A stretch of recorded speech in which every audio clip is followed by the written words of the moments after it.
నేను ఆస్తి కోసమో డబ్బు కోసమో ఈ పోరాటం చేయట్లేదు.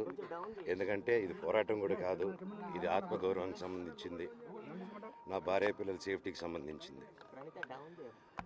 ఇది నాతో ఒక మగాడిగా నాతో డైరెక్ట్గా వచ్చి నాతో ఏం చేసినా పర్వాలేదు. నా భార్య పేరు ఇంక్లూడ్ చేయడం, నన్ను తొక్కేదానికి, నా 7 నెలల పాపని ఇంక్లూడ్ చేయడం, నా బిడ్డల ఇంట్లో ఉండగానే అలా బిహేవ్ చేయడం కరెక్ట్ కాదు. ఈరోజు పోలీస్ దగ్గరికి నేను వెళ్ళి ప్రొటెక్షన్ అడిగాను.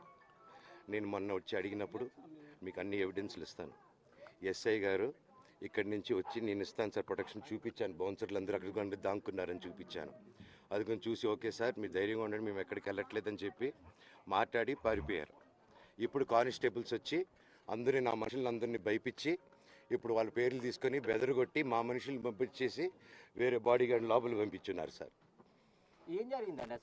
జరగదు కాదు సార్. ఫస్ట్ డిపార్ట్మెంట్ ఎందుకు వన్ సైడ్ తీసుకుంటున్నారు కంప్లైంట్ తీసుకున్న తర్వాత?